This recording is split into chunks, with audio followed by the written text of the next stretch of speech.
भारतीय वजारत दिफा के तर्जुमान ने खुद आकर जंगबंदी की दरख्वास्त की। हम अमन और इस्तेहकाम के ख्वाह हैं तो हमने कहा कि क्यों नहीं। DGISPR लेफ्टिनेंट जनरल अहमद शरीफ चौधरी की RT अरबिया से खुसूसी गुफ्तगू। कहा कि भारत ने तहकीकात की पेशकश मुस्तरद करते हुए एक तरफा कार्रवाई की।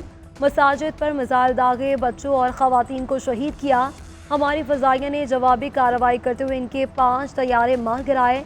भारत पाकिस्तान समेत खत्ते में दहशतगर्दी कर रहा है। वारिश हो या बलूचिस्तान में सरगर्म दहशतगर्द, इनके पीछे भारत है। पाकिस्तानी कौम और अफवाज कभी झुकती है ना झुकाई जा सकती है। हम पुरतशद्दुद कौम नहीं, हम एक संजीदा कौम है। हमारी पहली तरजीह अमन है। अमेरिका जैसी बड़ी और समझदार ताकतें बेहतर अंदाज में समझती है कि पाकिस्तान के अवाम का जज्बा क्या है। हुकूमत का भारतीय जरहियत से आलमी बिरादरी को आगाह करने के लिए वफूद भेजने का फैसला। बिलावल भुट्टो की सरबराही में वफ्द यूरोप का दौरा करेगा। वज़ीर-ए-आज़म शहबाज शरीफ का बिलावल भुट्टो जरदारी से टेलीफोनिक राबिता। वफ्द यूरोप भेजने से मुताल्लिक आगाह किया। वफ्द में हिना रब्बानी खर, जलील अब्बास जिलानी, खुर्रम दस्तगीर भी शामिल होंगे। पाकिस्तानी वफ्द भारतीय इश्तियाल अंगेजियों और सिंध ताश माहिदे से मुताल्लिक पाकिस्तान का मौक़िफ़ उजागर करेगा। बिलावल भुट्टो ने सोशल मीडिया पर कहा कि इन मुश्किल हालात में पाकिस्तान की खिदमत के लिए पुरअज़्म हूँ। वज़ीर ख़ारिजा इसहाक़ डार कहते हैं कि अरकान पार्लियामेंट के वफूद अमरीका, बरतानिया, फ्रांस जाएंगे। ब्रसल्स और रूस में भी वफूद भेजे जाएंगे। पाकिस्तान का बयानिया उजागर करने के लिए पूरा प्लान तैयार हो चुका।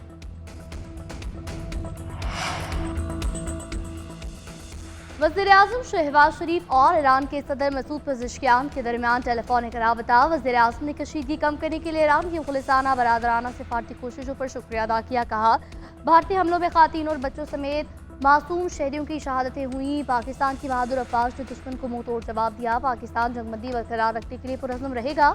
ईरानी सदर ने अमन के लिए पाकिस्तान की कोशिशों को सराहा। वज़ीर-ए-आज़म को ईरान के दौरे की दावत भी दी। उधर वज़ीर ख़ारिजा इसहाक़ डार का तुर्क हम मनसब से रब्ता। खत्ते में पेशरफ्त के हवाले से गुफ्तगू। दोनों रहनुमाओं ने बाहमी दिलचस्पी के शोबों इलाकाई अमन के लिए ताउन बढ़ाने पर इत्तफ़ाक़ किया।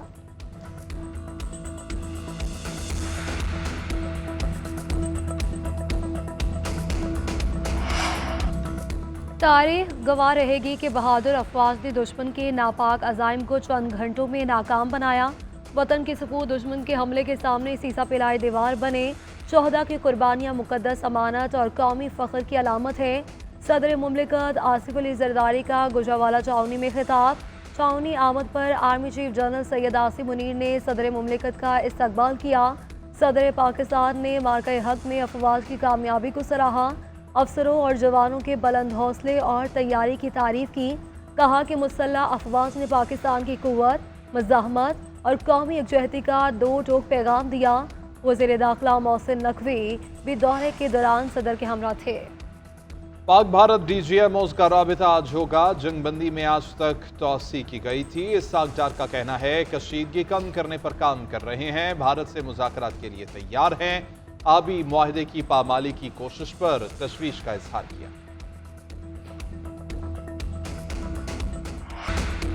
भारतीय जारियत के बाद PSL का फिर रंगारंग इनाकाद। PCB ने 10वें एडिशन को अफवाज पाकिस्तान के नाम कर दिया। Army chief general Syed Asim Munir match देखने रावलपिंडी स्टेडियम पहुंचे। DGISPR और चेयरमैन PCB भी मौजूद थे। मैच पाक फौज के नाम किया गया। आज का दिन पाक बहरिया और कल का दिन पाक फजाई के नाम होगा। मैच से कबल मार्का हक में शानदार कामयाबी पर आतिशबाजी का मुजाहरा। परचम थामे शहरियों ने पाक फौज को सलाम पेश किया। मार्का हक में शहीद होने वालों को खराज अकीदत पेश किया। कराची किंग्स ने मैच 23 रन से जीत लिया। पेशावर ज़ल्मी की टीम 238 रन के अदब ताक़ुब में 214 रन बना पाई।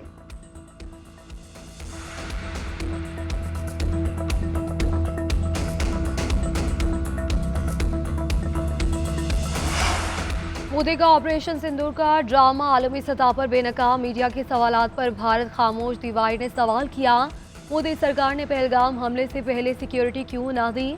ऑपरेशन से पहले सरहदी इलाकों से शहरियों का इनखला क्यों नहीं किया? मोदी ने दावा किया कि पाकिस्तान ने जंगबंदी का कहा, फिर ऐलान ट्रंप ने क्यों किया? पुलवामा हमले के असल हकाइक सामने नहीं आए। 6 साल बाद भी मुजरिम आज़ाद क्यों है? दिफाई माहिरीन के मुताबिक भारत की सिक्योरिटी नाकामियाँ पाकिस्तान के खिलाफ झूठे हमलों की बुनियाद बने। भारतीय मीडिया और हुकूमत जंगी जुनून में अवाम को गुमराह कर रहे हैं। एक दहशतगर्द भी पकड़ा नहीं गया, जबकि पाकिस्तान के खिलाफ ऑपरेशन सिंदूर लॉन्च कर दिया गया। मोदी सरकार दहशतगर्दों को पकड़ने के बजाय पाकिस्तान मुखालिफ बयानियां बनाने में मसरूफ है।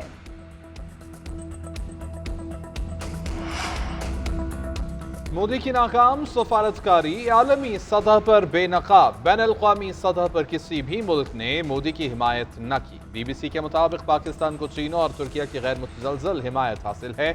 भारत को आलमी तन्हाई का सामना रहा। अमरीकी मुदाखलत से भारत की खुद मुख्तारी का भांडा भी फूट गया।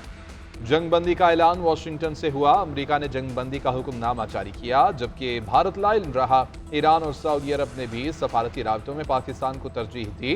भारत की सर्जिकल स्ट्राइक का ड्रामा दुनिया ने मुस्तरद किया। ट्रंप ने पाकिस्तान के साथ सिर्फ $10 अरब की तिजारत के बावजूद इसे अहमियत दी। दिफाई माहिरीन का कहना है कि पाकिस्तान ने सबूतों से दुनिया को कायल किया। अमेरिका की सालिसी को खुश दिली से कबूल किया, जबकि भारत ने रिवायती हठधर्मी दिखाई।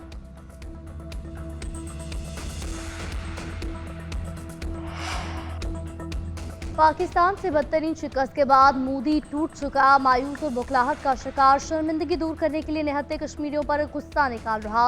हुर्रियत रहनुमा यासीन मलिक के लिए मशाल मलिक की कश्मीर की मौजूदा सूरत हाल पर वीडियो बयान कहा। हजारों कश्मीरियों को जेल में डालकर जबरदस्ती एतराफी बयान लेने की कोशिश की जा रही है। मोदी का सिर्फ एक एजेंडा है कि कश्मीर को कश्मीरियों से खाली कराया जाए। वक्त आ गया है कि हक खुद इरादियत दिलाने के लिए सब कश्मीरियों की आवाज़ बने।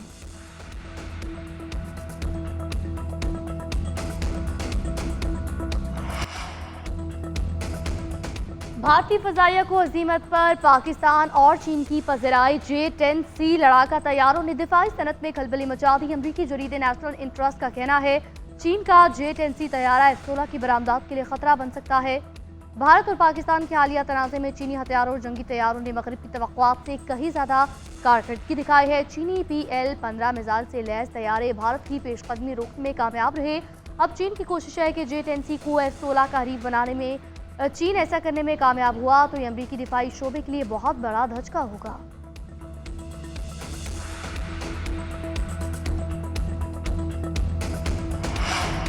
भारत ने पहलगाम फॉल्स फ्लैग का सहारा लेकर पाकिस्तान के खिलाफ जारियत की। निहत्ते मासूम शहरियों को हदफ बनाकर जंगी जराइम भी किए।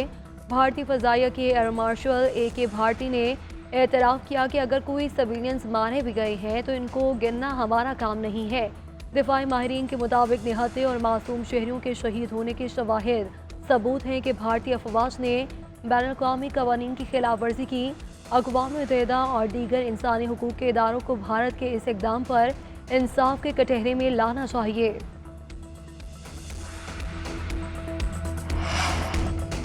सूरज आग बरसाने लगा। पूरा मुल्क गर्मी की लपेट में आ गया। हीट वेव अलर्ट जारी कर दिया गया। आज और कल दर्जा हरारत में नुमाया इजाफा मुतवक्के। 20 मई तक दर्जा हरारत मामूल से 4 से 7 डिग्री सेंटीग्रेड ज़्यादा रहने का इम्कान है। इस्लामाबाद पेशावर में आज 41 डिग्री की तवक्को। लाहौर में 42, कोयटा और कराची में 36 डिग्री मुतवक्के। कराची में 40 डिग्री सेंटीग्रेड जैसी गर्मी महसूस होगी। गिलगित बल्तिस्तान, खैबर पख्तूनख्वा और कश्मीर में बारिश मुतवक्के है। माहिरीन सेहत ने शहरियों को गर्मी से बचाव के लिए ज़्यादा से ज़्यादा पानी और ठंडे मशरूबात इस्तेमाल करने, गैर ज़रूरी धूप में निकलने से गुरेज करने और सर को ढांपने का मशवरा दिया है ताकि हीट वेव के असरात से बचा जा सके। आइंदा माली साल जेब पर भारी पड़ेगा। 1 जुलाई से पेट्रोल और डीजल पर 5 रुपए फी लीटर कार्बन लेवी आयद होगी। बिजली टैरिफ की सालाना रीबेसिंग की जाएगी। 1 जुलाई और 15 फरवरी को गैस टैरिफ एडजस्टमेंट होगी। नए बजट से कबल हुकूमत ने IMF को यकीन दहानियाँ करा दी।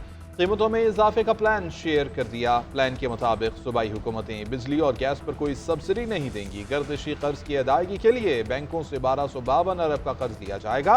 कर्ज की रकम सारिफीन 6 साल में अदा करेंगे। 10% डेबिट सर्विस सरचार्ज की वसूली की जाएगी। शॉर्टफॉल की सूरत में हुकूमत डेबिट सर्विस सरचार्ज बढ़ा सकेगी। काबीना की मंजूरी से नए सर्कुलर डेट मैनेजमेंट प्लान का जुलाई में ऐलान मुतवक्के है। नए विफाकी बजट के कदोखाल सामने आने लगे। बजट का हुजूम 17.5 से 18,000 अरब तक रहने का तखमीना। दिफा पर 2400 अरब खर्च किए जाएंगे। FBR 14,307 अरब रुपए जमा करेगा। ज़राए वज़ारत ख़ज़ाना के मुताबिक 6,470 अरब के बराह रास्त टैक्स जमा किए जाएंगे। FET की मद में 1153 सेल्स टैक्स की मद में 4,939 अरब इकट्ठे किए जाएंगे। कस्टम ड्यूटी का तखमीना 1741, पेट्रोलियम लेवी का 1311 अरब रुपये मुकर्रर, नॉन टैक्स आमदन का तखमीना 2584 अरब रुपये रखा जाएगा। सूबे 1220 अरब रुपए का सरप्लस देंगे। सूद की अदायगी पर 8,685 अरब खर्च होंगे। आइंदा वाली साल 6,588 रुपए का कर्ज हासिल करने का तखमीना लगाया गया है। विफाक बजट से पहले जम शुदा अजला के फंड्स मुंतकिल करें। मुशीर इत्तलात खैबर पख्तूनख्वा बैरिस्टर सैफ ने फिर मुतालबा कर दिया। कहते हैं कि विफाकी हुकूमत बजट से कबल कौमी मालियाती कमीशन का इजलास बुलाए। नेट हाइडल मुनाफे के बकाया जात भी बजट से पहले अदा किए जाएँ। खैबर पख्तूनख्वा हुकूमत आइंदा बजट में जम शुदा अजला के लिए रिलीफ पैकेज तैयार कर रही है। विफाकी ताख़ीर इसमें रुकावट बन रही है। जम शुदा अजला की तरक्की से दहशतगर्दी में वाज़ेह कमी लाई जा सकती है। विफाकी हुकूमत वाकई दहशतगर्दी के खात्मे में संजीदा है तो इन इलाकों के फंड्स फौरी तौर पर खैबर पख्तूनख्वा को मुंतकिल करें। PSL सीजन 10 में आज डबल हेडर्स मुल्तान सुल्तान और क्वेटा ग्लैडिएटर्स आमने सामने आएंगे। पेशावर ज़ल्मी और लाहौर कलंदर्स में मुकाबला होगा। मुल्तान सुल्तान से जीत पर क्वेटा की टॉप पोजीशन पक्की हो जाएगी। इवेंट से बाहर होने वाले सुल्तान अच्छे नोट पर सफर का इख्तिताम करने को तैयार। पेशावर ज़ल्मी और लाहौर कलंदर्स का मैच भी डू एंड डाई का होगा। फातेह टीम प्लेऑफ, जबकि हारने वाली टीम घर वापसी की राह लेगी।